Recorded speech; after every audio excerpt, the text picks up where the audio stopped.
Hey everybody, it's Jason Blah here. Now that my two obligatory informative videos are done for the day, it's time to talk about current events in the online fitness community. And I had somebody linking me a video. They're like, Jason, you've mentioned TheSwolefessor before. You said he's a smaller channel that doesn't get enough attention, but that he has good information. Well, he did a video that I think you're going to like. Go check it out. So I did, and I did like it. So let me put on my +5 out of weaponsmithing, work on skilling up my crafting a little bit, and let's talk about this. All right, TheSwolefessor. This is one of these channels that, quite frankly, just doesn't get enough attention. Doesn't get enough outreach. The guy's smart, has a really, really good strength base. He's strong, he's fit, has a good knowledge of training, biomechanics, training, programming, right? He's definitely up there. One of the better YouTubers out there just in terms of putting out good information. Right? His information's good. He knows his shit. He does. He's sitting here with what? Less than 10,000 subscribers? I mean, are you serious? I think it was he at 10,000, 12,000? I don't know. I forgot what he's at. This sort of channel, he needs to be at 100,000 subscribers. This guy needs to be at 100,000 subscribers. I'm just going to call it like it is. He made a video discussing arm growth, arm standards, strength standards for arms. And the point that he made, it's like, look, a lot of you guys are focusing too much on these smaller exercises.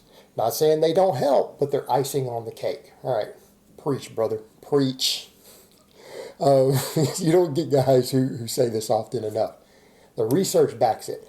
Basic biomechanics backs it. We know that your big compounds build most of your arm size. The guys who don't build big arm size off of that, who spend all of their efforts focusing on the small movements, are blasting tons of drugs, probably injecting stuff in their arms on top of it, site enhancement, genetics, copious amounts of drugs, or just flat great arm genetics. For everybody else, most of your arm growth is going to come from your big heavy compounds. And I'm not saying you don't need to do smaller movements. Hell, I'm a strength athlete. I'm doing smaller movements for my arms because I know. I'm just way more genetically blessed in my torso. My arms don't grow that easily. So yeah, I do extra stuff. I do extra stuff.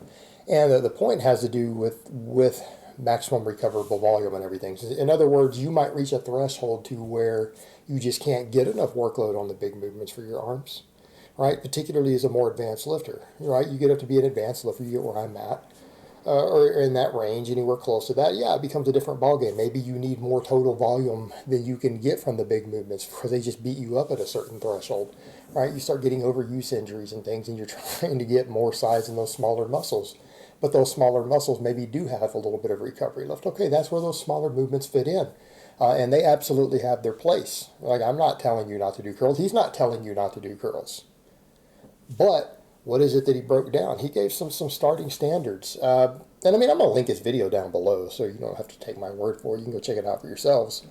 But he broke down some standards of saying, look, if you feel like your arms aren't growing and you're a noob and you're spending all your time doing curls, you haven't built a strength base on your big exercises, right? That you're going to see appreciable arm growth if you can do these exercises with good form, with good range of motion.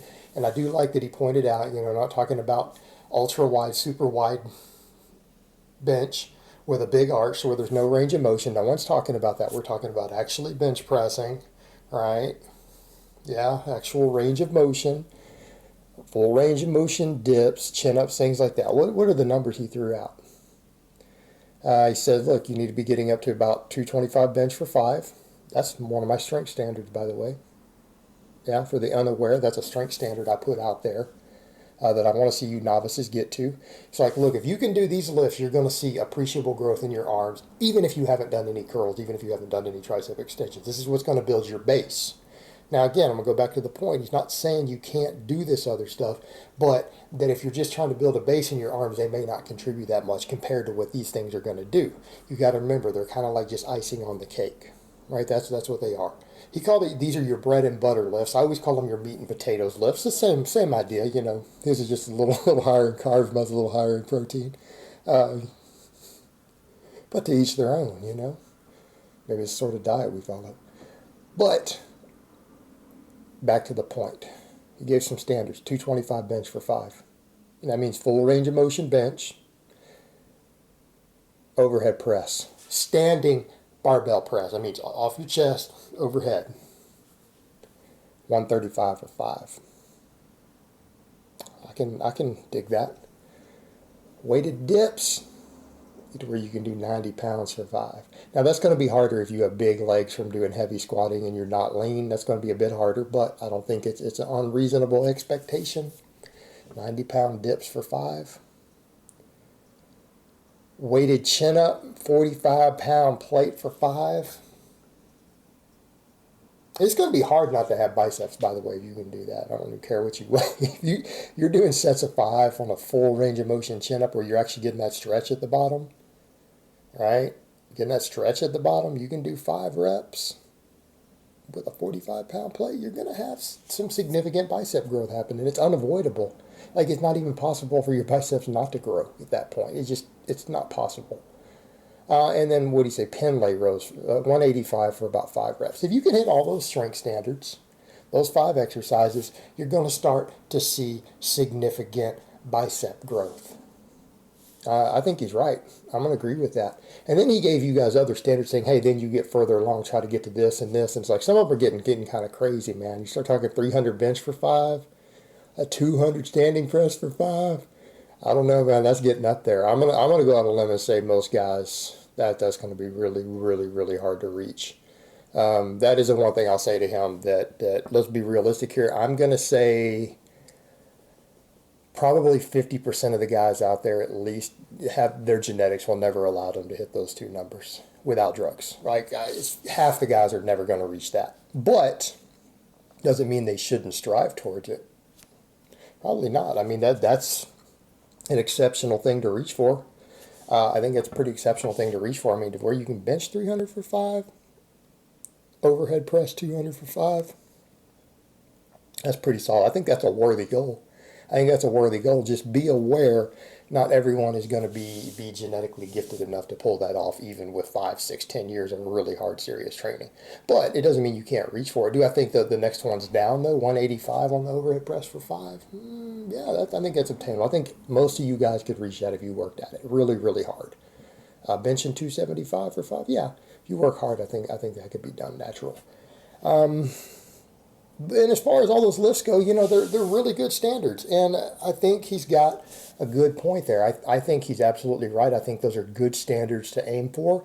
I think they're reasonable. And I think you guys who are saying, hey, your arms aren't growing at all, try to hit those numbers. Get to those numbers that he's describing with good form or even decent form, and then come back and say your arms aren't growing.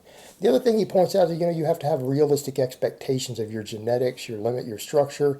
In other words, if you see a guy who's 200 pounds at 10% body fat, and then you go, man, I want my arms to be that big, right? And you're 160 pounds at 12% body fat, do you see a problem there? The guy's got 40 pounds of solid muscle on you.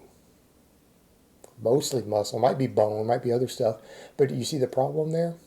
Do you think that you're going to be able to do enough curls and tricep extensions to probably get to his arms unless you're just really, really, really genetically gifted and a freak in your arms? Probably not. You've got to look at overall size. In other words, it's kind of hard to build big arms with a tiny chest and a tiny back. Right? It's kind of hard to do. Because we come back to that other point that size and strength are correlated. They're heavily correlated, enormously correlated when drugs aren't in the mix or when site enhancement oils aren't in the mix. Those guys who you're seeing, that 200-pound lean guy's pretty lean at 200 pounds. What do you think he benches?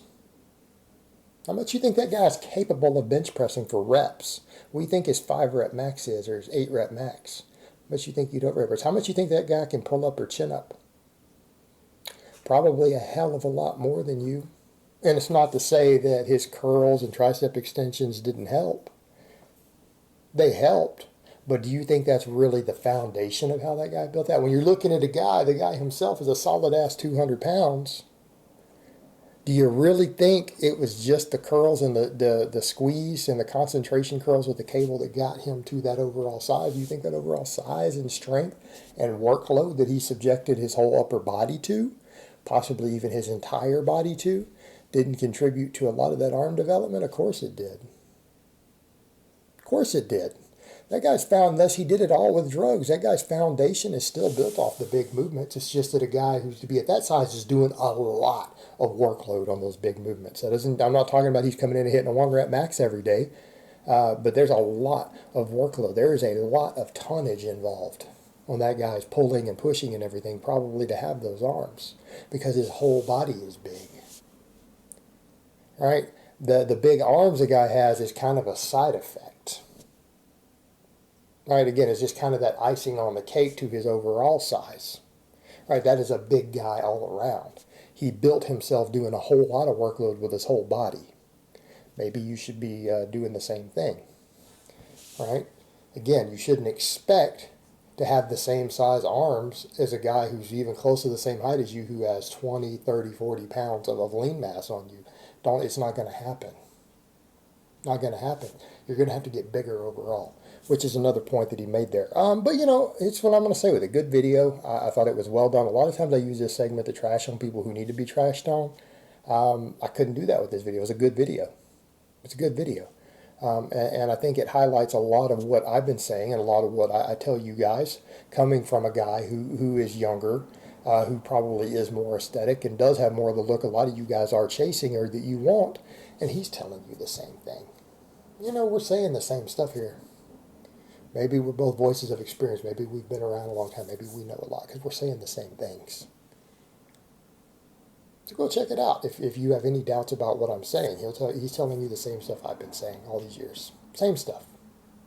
Which is why I like his channel. All right, guys, well, that's really all I have to say on that today. I hope it's been informative, and I will talk to you guys next time.